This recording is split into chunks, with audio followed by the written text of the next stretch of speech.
Evening, everybody, and welcome to RFL. I'm Richard French. Sorry about the voice here, but I'll make it through the next 60 minutes if you bear with me. We got an interesting show for you this Wednesday evening, August 15th. A lot to cover here, but we're going to begin with the DREAM Act Light.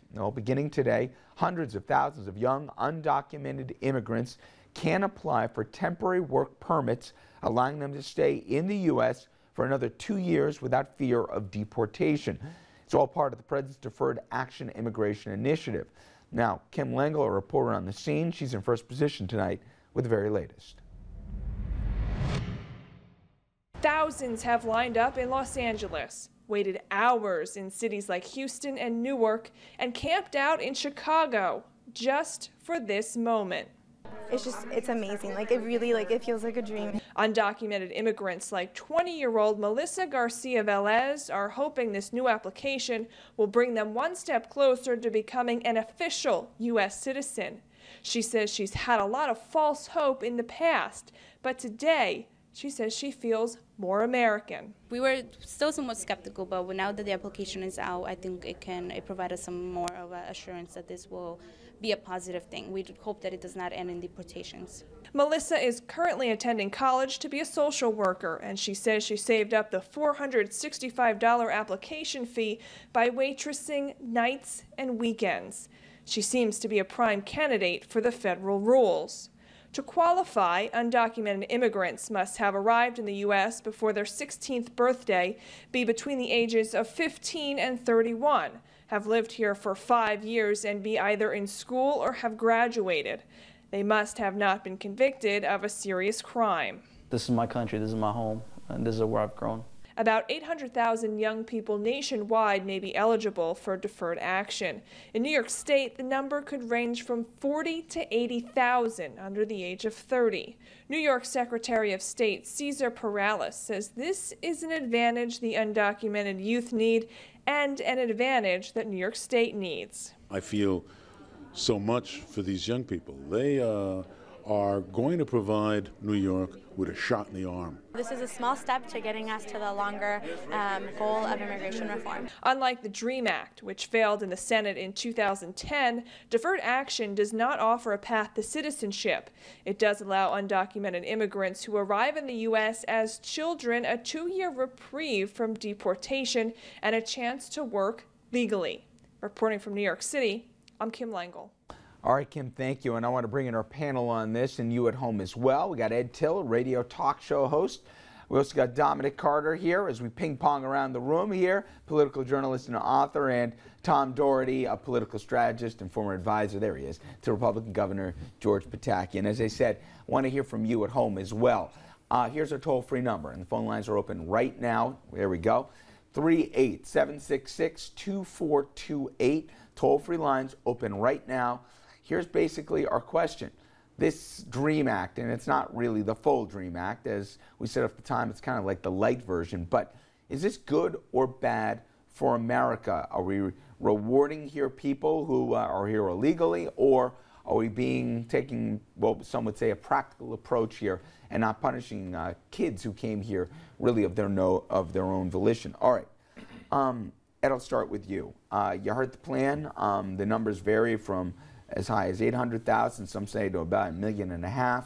There's a lot of checkpoints you got to go through before you're eligible for it. Is this a good or a bad idea?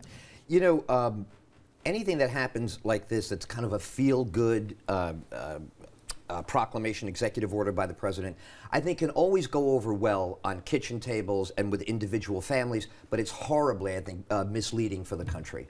The idea of illegal immigration has been an issue since the Reagan era. They kicked the can down the road a bit. We haven't come to terms with it. Obama, I think at one time wanted to step up deportation to look tough. Now he's backing off on deportation in this category. It looks like a horrible way to make public policy. We have borders. Let's agree that they didn't go all the way, one way or the other. So this is a middle ground. We'll agree on that. Right. But was this a good first step or not? Well, again, you know, middle ground is blurry. I think that's the real problem with this issue. This issue has not come into focus for this is pretty 30 black years. And white. I know what it is, which is if you came in here before the age of 16, whether you came in here as an infant or you came in here as somebody 14, 15, you kept your nose clean, You can Well, pay a partially check for clean. $465 here. No. Yeah, just said a serious crime. So they could have had transgression of the law. The other thing is, I don't know, it's a different generation. The generation of immigrants that I come from were scrupulous about American law. They just were scrupulous about it. If you're a there's no 2-year-old who respect got here. brought here in the country, and we all know the stories, Right. Dom, how is it that they're being scofflaws or anything? I don't see it that way at all. I see this as a great day for America, and it's a great opportunity for these young people. As you mentioned, as has been talked about this issue, they came here no fault of their own. Keep your nose clean, in school or in the military, have a job. What is wrong with this initiative? America is the land of opportunity. We've opened doors for others. What's wrong with letting and they're not citizens. And they're not citizens. 2 years. It's only a 2-year period. I mean, I don't see what's the downside here. Tom? I agree with you, Richard. I mean, I think that the shame of all this is that this is a president who 4 years ago, in the middle of a campaign, talked about his immigration policy and all that he was going to do to fix immigration in his country, and has offered nothing at all. And that's why his numbers among Hispanic voters has dropped. Dramatically, no, but they've dropped. This is a common sense approach. As you said, listen, if you're a 2 or 3-year-old kid and you were brought across the border illegally, that's no fault of your own. You've led a good life in America, you go to school, they should have an opportunity to become American citizens. I just think it's unfortunate that in the middle of a presidential campaign with no clear-cut plan or a larger scale plan that we desperately need in this country, the president just announces this thinking that we're going to applaud him and say bravo. Well, I don't take that approach. I'm not naive enough to say there's not political motivations behind everything and the timing of it. That said, I'll even agree with you that I'm disappointed in that what this president talked about on the trail and what he's done. George W. Bush, I may take him to task. He at least put forward a plan here, and he didn't get enough of his own Republicans to get behind it. But you know what? He at least put forward something that was much more comprehensive than even this. Much more. So if you think this is sending a wrong message, every president feels the arm of the pressure to meet with this issue in this way. But Ed, I'll only say to you, Reagan, you're a W, an Obama. This is clearly about minors, not just minors, but under 16. So if you're brought here, this is the only country you know, the only language you speak. You've never been to Guatemala or wherever else. And you're not even making them citizens, and they got to write you a check. Right. How are you aiding or abetting criminality?